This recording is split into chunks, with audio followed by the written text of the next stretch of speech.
ધોરણ 12 વિજ્ઞાન સામાન્ય પ્રવાહનું પરિણામ જાહેર થયું છે। જીએસઈબીની વેબસાઇટ પર ઓનલાઈન પરિણામ જાહેર થયું।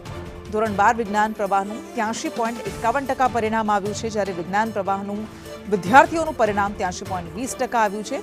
સાયન્સમાં મોરબી જિલ્લો 92% પરિણામ સાથે પ્રથમ ક્રમે આવ્યો, જ્યારે દાહોદ કેન્દ્ર 54.48% પરિણામ સાથે છેલ્લા ક્રમે આવ્યું છે।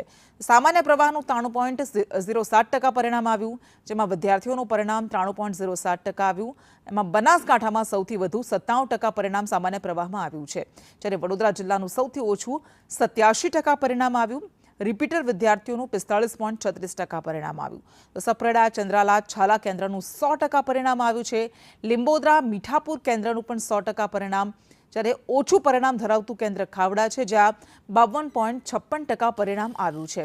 રાજ્યની 2005 સ્કૂલ એવી છે કે જેનું 100% પરિણામ આવ્યું અને 10% કરતાં ઓછું પરિણામ ધરાવતી 21 શાળાઓ છે।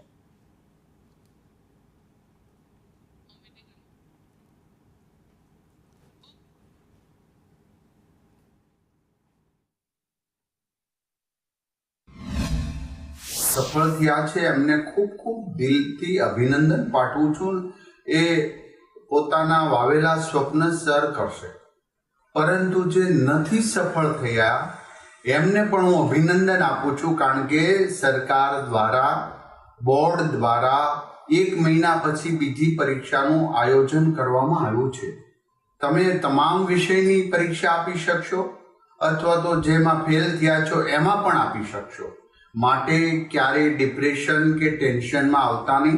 તમને પણ તમારા માટે પણ વ્યવસ્થા કરી છે। બહુ હોશિયાર કે ઠોઠ એવું હોતું જ નથી। તમારી અંદરની ભાવનાઓ કેટલી એના પ્રત્યેની લગાવ છે એ પર પરિણામ આવ્યા છે। હું આશા રાખું છું સફળ થયેલા વિદ્યાર્થીઓ ખૂબ સરસ રીતે મહેનત કરી સફળ થયા છે। જેઓ સફળ નથી થયા એમના માટે કાલનો દિવસ સૂર્યોદય થવાનો છે અને 1 મહિના પછી પાછી એક્ઝામ આપી તમે પણ આ લોકોના સાથે મુખ્ય પ્રવાહમાં રહેશો। સૌને હૃદયપૂર્વકની ખૂબ ખૂબ શુભકામનાઓ।